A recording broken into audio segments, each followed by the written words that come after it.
ओम शांति। ओम शांति। ओम शांति। आज 25 फरवरी 2021 के साकार बाबा के मधुर महावाक्य हैं। आज बाबा ने कहा, तुम बच्चे रूहानी खुदाई खिदमतगार हो। तुम्हें याद के बल से रूहों को सैल्वेज करने, पतितों को पावन बनाने की सेवा करनी है। तुम याद के बल से ही विकर्मा जीत बनेंगे। तुम्हें देह के सब संबंध छोड़ देही अभिमानी बन एक बाप को याद करना है। बाप इस समय आकर सबको सुख देते हैं। बाप ने दुख के लिए ही यह सृष्टि रची है। जिनको लास्ट में एक दो जन्म मिलते हैं वह तो बाकी समय जैसे मोक्ष में हैं। कभी भी यह नहीं सोचना चाहिए अभी तो बहुत टाइम पड़ा है, बाद में पुरुषार्थ कर लेंगे। बच्चे, अब मेहनत करो, पवित्र बनो तो मुक्ति धाम में चले जाएंगे। कभी भी विघ्नों से घबराना नहीं है। बाप का बनकर अपनी सर्व जिम्मेवारियों का बोझ बाप को देकर हल्के हो जाओ तो सफलता मिलती रहेगी और उन्नति भी सहज होगी, योग भी सहज लग जाएगा। अब हम सुनते हैं बाबा के महावाक्यों का सार।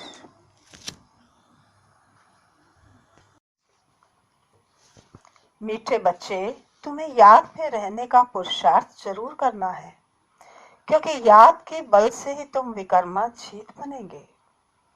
आज बाबा ने प्रश्न पूछा, कौन सा ख्याल आया तो पुरुषार्थ में गिर पड़ेंगे।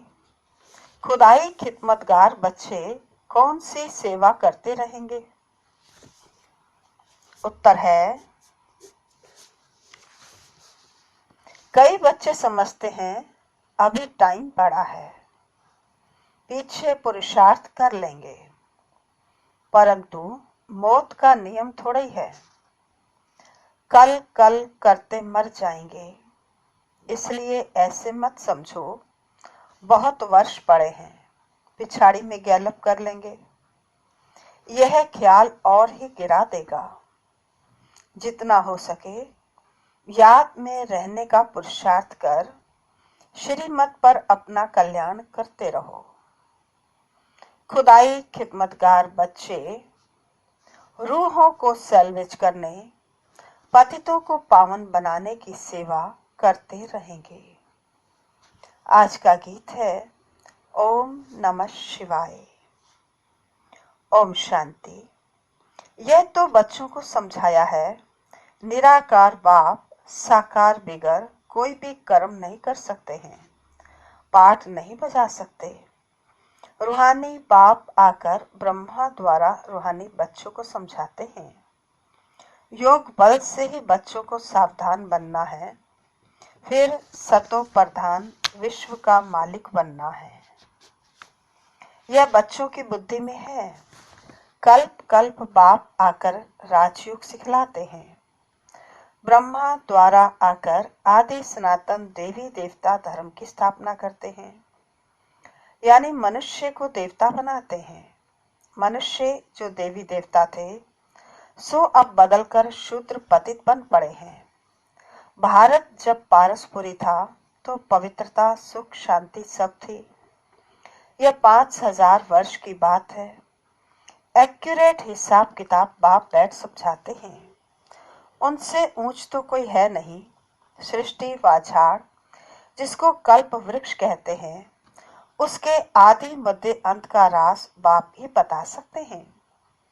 भारत का जो देवी देवता धर्म था वह अब पराया लोप हो गया है। देवी देवता धर्म तो अभी रहा ही नहीं है।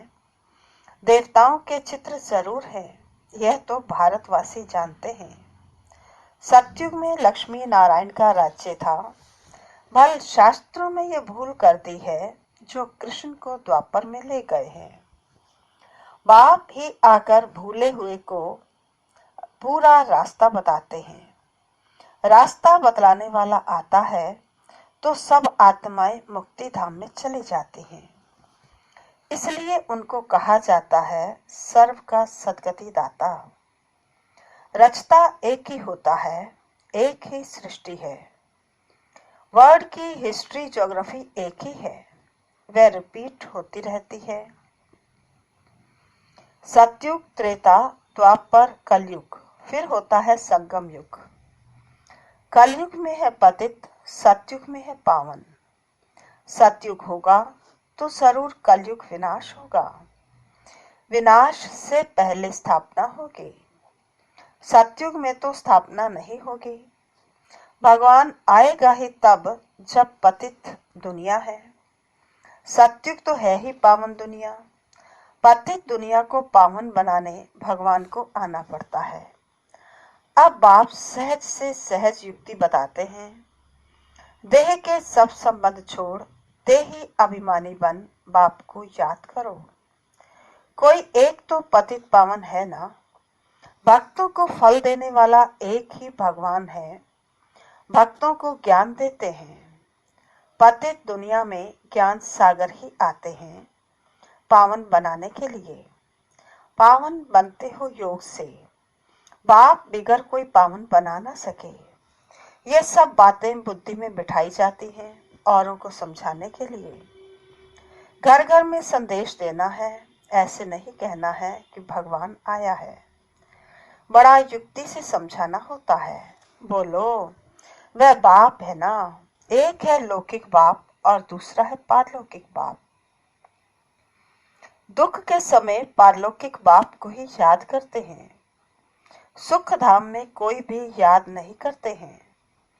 सतयुग में लक्ष्मी नारायण के राज्य में सुख ही सुख था। प्योरिटी, पीस, प्रोस्पेरिटी थी। बाप का वर्षा मिल गया, फिर पुकारते क्यों। आत्मा जानती है हमको सुख है। यह तो कोई भी कहेंगे कहाँ सुख ही सुख है। बाप ने दुख के लिए तो सृष्टि नहीं रची है। यह बना बनाया खेल है। जिनका पाठ पिछाड़ी में है, 2-4 जन्म लेते हैं, वह जरूर बाकी समय शांति में रहेंगे। बाकी ड्रामा के खेल से ही निकल जाए, ये हो नहीं सकता। खेल में तो सबको आना होगा। 1-2 जन्म मिलते हैं तो बाकी समय जैसे कि मोक्ष में है। आत्मा पाठधारी है ना। कोई आत्मा को ऊंच पाठ मिला हुआ है, कोई को कम। यह भी अभी तुम जानते हो। गाया जाता है, ईश्वर का कोई अंत नहीं पा सकते। बाप ही आकर अंत देते हैं।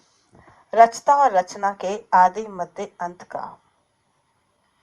जब तक रचता खुद ना आए तब तक रचता और रचना को जान नहीं सकते। बाप ही आकर बतलाते हैं। मैं साधारण तन में प्रवेश करता हूँ। मैं जिसमें प्रवेश करता हूँ वह अपने जन्मों को नहीं जानते। उनको बैठ 84 जन्मों की कहानी सुनाता हूँ। कोई के पाठ में चेंज नहीं हो सकती। यह बना बनाया खेल है। यह भी किसकी बुद्धि में नहीं बैठता है। बुद्धि में तब बैठे जब पवित्र हो समझे। अच्छी रीति समझने के लिए ही 7 रोज की भट्टी है। भागवत आदि भी 7 दिन रखते हैं। और भट्टी भी कितने दिन की है? 7 दिन की। यह भी समझ में आता है कम से कम 7 दिन के सिवाय कोई समझ नहीं सकेंगे। कोई कोई तो अच्छा समझ लेते हैं, कोई तो 7 रोज भी समझकर कुछ नहीं समझते। बुद्धि में बैठता ही नहीं है। कह देते हैं हम तो 7 रोज आया। हमारी बुद्धि में कुछ बैठता नहीं। ऊंच पद पाना नहीं होगा तो बुद्धि में बैठेगा नहीं। अच्छा, फिर भी उनका कल्याण तो हुआ ना। प्रजा तो ऐसे ही बनती है। बाकी राज्य भाग्य लेना उसमें तो गुप्त मेहनत है। बाप को याद करने से ही विकर्म विनाश होते हैं। अब करो ना करो, परंतु बाप का डायरेक्शन यह है। प्यारी वस्तु को ही याद किया जाता है। भक्ति मार्ग में भी गाते हैं, हे पतित पावन आओ। अब वह मिला है। कहते हैं मुझे याद करो तो कट उतर जाएगी। बादशाही सहज थोड़े मिल सकती, कुछ तो मेहनत होगी ना। याद में ही मेहनत है, मुख्य है ही याद की यात्रा। बहुत याद करने वाले कर्मातीत अवस्था को पा लेते हैं। पूरा याद न करने से विकर्म विनाश नहीं होंगे। योग बल से ही विकर्माजीत बनना है। आगे भी योग बल से ही विकर्मों को जीता है। लक्ष्मी नारायण इतने पवित्र कैसे बने, जबकि कलयुग अंत में कोई भी पवित्र नहीं है। इसमें तो साफ है, यह गीता के ज्ञान का एपिसोड रिपीट हो रहा है। शिव भगवानोवाच, भूले तो होती रहती हैं, पाप ही आकर अबुल बनाते हैं। भारत के जो भी शास्त्र हैं वो सब हैं भक्ति मार्ग के। बाप कहते हैं, मैंने जो कहा था वे किसको भी पता नहीं है। जिनको भी कहा था उन्होंने पद पाया। 21 जन्मों की प्रारब्ध पाई, फिर ज्ञान प्रायः हो जाता है। तुम ही चक्कर लगाकर आए हो, कल्प पहले जिन्होंने सुना है वही आएंगे। अभी तुम जानते हो हम सैंपलिंग लगा रहे हैं मनुष्य को देवता बनाने का। यह है दैवी झाड़ का सैंपलिंग।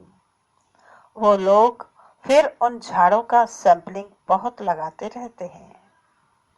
बाप आकर कंट्रास्ट बताते हैं। बाप दैवी फूलों का सैंपलिंग लगाते हैं, वे तो जंगल का सैंपलिंग लगाते रहते हैं। तुम दिखाते भी हो कौरव क्या करत भय, पांडव क्या करत भय, उनके क्या प्लान हैं और तुम्हारे क्या प्लान्स हैं। वो अपना प्लान बनाते हैं कि दुनिया बढ़े नहीं, फैमिली प्लानिंग करें, जो मनुष्य जास्ती ना बढ़े, उसके लिए मेहनत करते रहते हैं। बाप तो बहुत अच्छी बातें बतलाते हैं। अनेक धर्म विनाश हो जाएंगे और एक ही देवी देवता धर्म की फैमिली स्थापन करते हैं। सतयुग में एक ही आदि सनातन देवी देवता धर्म की फैमिली थी और इतनी फैमिलीज थी नहीं। भारत में कितनी फैमिली है? Gujarati family, Maharashtrian family. वास्तव में भारतवासियों की एक फैमिली होनी चाहिए। बहुत फैमिलीज होंगी तो जरूर आपस में खिटपिट ही रहेगी, फिर सिविल वार हो जाती है। फैमिली में भी सिविल वार हो जाती है। जैसे कि क्रिश्चियन की अपनी फैमिली है, उनों की भी आपस में लगती है। आपस में दो भाई नहीं मिलते, पानी भी बांटा जाता है। सिख धर्म वाले समझेंगे हम अपने सिख धर्म वालों को जास्ती सुख दें, रग जाती है तो माथा मारते रहते हैं। जब अंत होता है तो फिर सिविल वार आदि सब आ जाते हैं, आपस में लड़ने लग पड़ते हैं। विनाश तो होना ही है। बॉम्ब्स ढेर बनाते रहते हैं। बड़ी लड़ाई जब लगी थी जिसमें 2 बॉम्ब्स छोड़े थे, अभी तो ढेरों बनाए हैं। समझ की बात है, तुमको समझाना है। यह लड़ाई वही महाभारत की है। बड़े बड़े लोग जो भी हैं कहते हैं अगर इस लड़ाई को बंद नहीं किया तो सारी दुनिया को आग लग जाएगी। आग तो लगनी ही है, यह तुम जानते हो। बाप आदि सनातन देवी देवता धर्म की स्थापना कर रहे हैं। यह है ही सतयुग का, राजयोग है ही सतयुग का। वह देवी देवता धर्म प्रायः लोप है। चित्र भी बने हैं। बाप कहते हैं कल्प पहले माफिक जो विघ्न पड़े होंगे वह पढ़ेंगे। पहले थोड़ी पता पड़ता है, फिर समझा जाता है। कल्प पहले भी ऐसे हुआ था। यह ड्रामा बना बनाया है, ड्रामा में हम बांधे हुए हैं। याद की यात्रा को भूल नहीं जाना चाहिए। इनको परीक्षा कहा जाता है। याद की यात्रा में ठहर नहीं सकते हैं, थक जाते हैं। गीत भी है ना, रात के राही थक मत जाना, सुबह के मंजिल दूर नहीं है। बाबा कहते इसका अर्थ कोई समझ ना सके। यह है याद की यात्रा, जिससे रात पूरी हो दिन आ जाएगा, आधा कल्प पूरा हो फिर सुख शुरू होगा। बाप ने ही मन मनाभव का अर्थ भी समझाया है। सिर्फ गीता में कृष्ण का नाम डालने से ही वह ताकत नहीं रही है। अब कल्याण तो सबको होना ही है। गोया हम सब मनुष्य मात्र का कल्याण कर रहे हैं। भारत खास और दुनिया आम, सबका श्रीमत पर हम कल्याण कर रहे हैं। कल्याणकारी जो बनेंगे तो वर्षा भी उनको मिलेगा। याद की यात्रा के सिवाय कल्याण हो न सके। अभी तुमको समझाया जाता है, वह तो बेहद का बाप है। बाप से वर्षा मिला था। भारतवासियों ने ही 84 जन्म लिए हैं। पुनर्जन्म का भी हिसाब है। कोई समझते नहीं 84 जन्म कौन लेते हैं। अपने ही श्लोक आदि बनाकर सुनाते रहते हैं। बाबा कहते गीता वही, टीकाएं अनेक लिख देते हैं। गीता से तो भागवत बड़ा कर दिया है। गीता में है ज्ञान, भागवत में है जीवन कहानी। वास्तव में बड़ी गीता होनी चाहिए। ज्ञान का सागर बाप है, उनका ज्ञान तो चलता ही रहता है। वह गीता तो आधा घंटे में पढ़ लेते हैं। अभी तुम यह ज्ञान तो सुनते ही आते हो। दिन प्रतिदिन तुम्हारे पास अनेक लोग आते रहेंगे, धीरे धीरे आएंगे। अभी ही अगर बड़े बड़े राजाएं आ जाएं तो फिर देरी न लगे, झट आवाज निकल जाए। इसलिए युक्ति से धीरे धीरे चलता रहता है। यह है गुप्त ज्ञान, किसको भी पता नहीं है कि ये क्या कर रहे हैं। रावण के साथ तुम्हारी युद्ध कैसे है, यह तो तुम ही जानो और कोई जान न सके। भगवानोवाच, तुम सतो प्रधान बनने के लिए मुझे याद करो तो पाप नाश हो जाएंगे। पवित्र बनो तो मैं साथ ले जाऊं।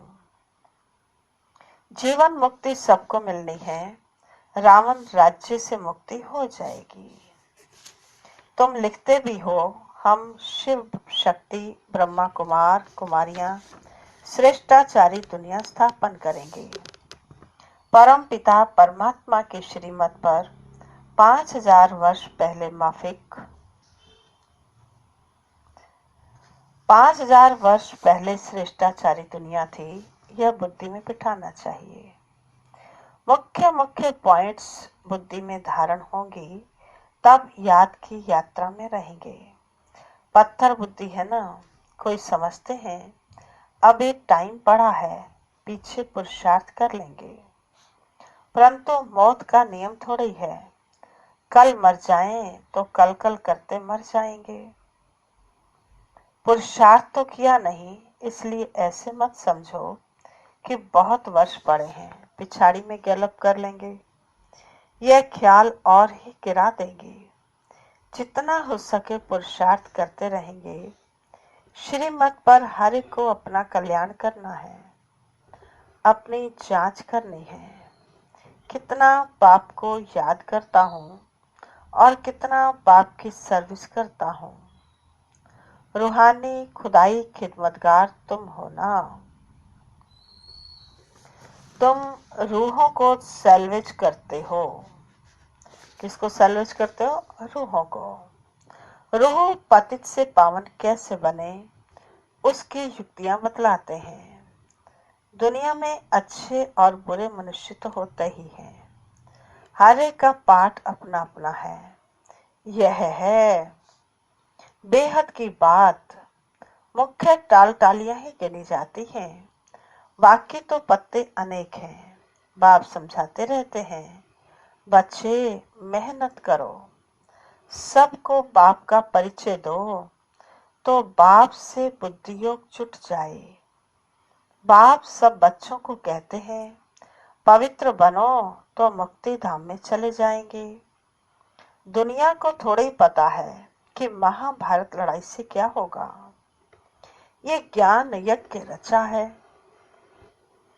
क्योंकि नई दुनिया चाहिए। हमारा यज्ञ पूरा होगा तो सब इस यज्ञ में स्वाहा हो जाएंगे।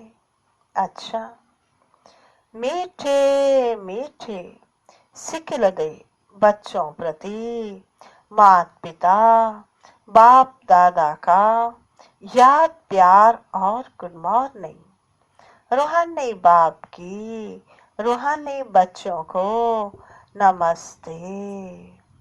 हम रूहानी बच्चों की रूहानी बाप दादा को नमस्ते नमस्ते नमस्ते।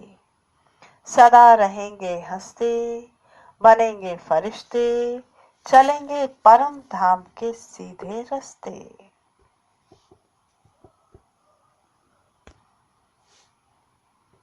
धारणा के लिए मुख्य सार। पहला, यह बना बनाया ड्रामा है, इसलिए विघ्नों से घबराना नहीं है। विघ्नों में याद की यात्रा को भूल नहीं जाना है। ध्यान रहे, याद की यात्रा कभी ठहर न जाए।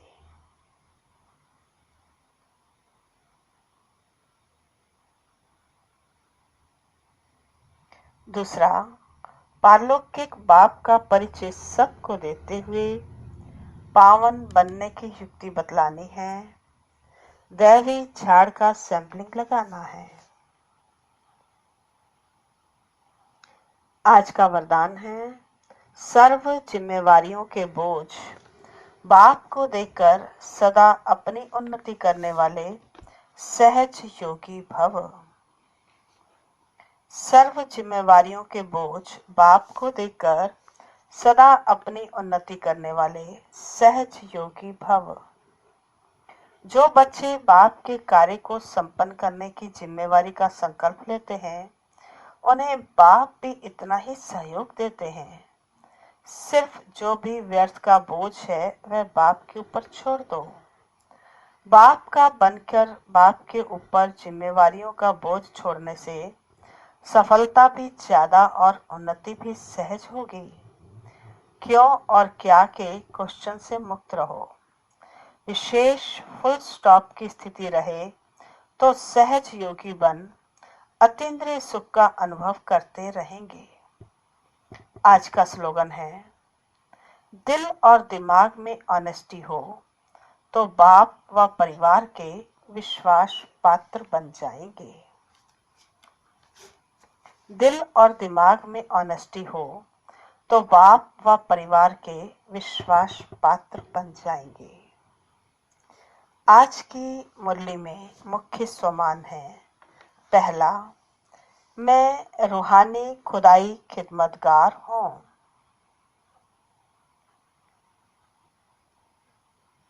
दूसरा, मैं विश्व का मालिक बनने वाली आत्मा हूँ।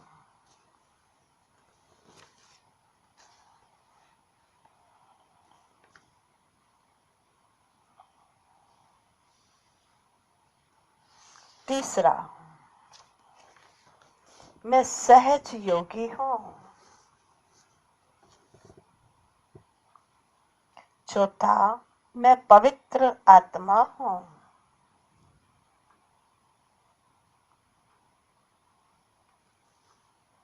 पांचवा, मैं ऑनेस्ट आत्मा हूँ। छठा, मैं विश्वास पात्र आत्मा हूँ।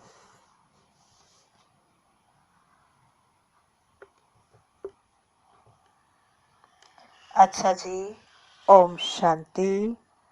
अभी चलेंगे बाबा के पास, बड़े प्यार से बाबा को भोग लगाएंगे। ओम शांति।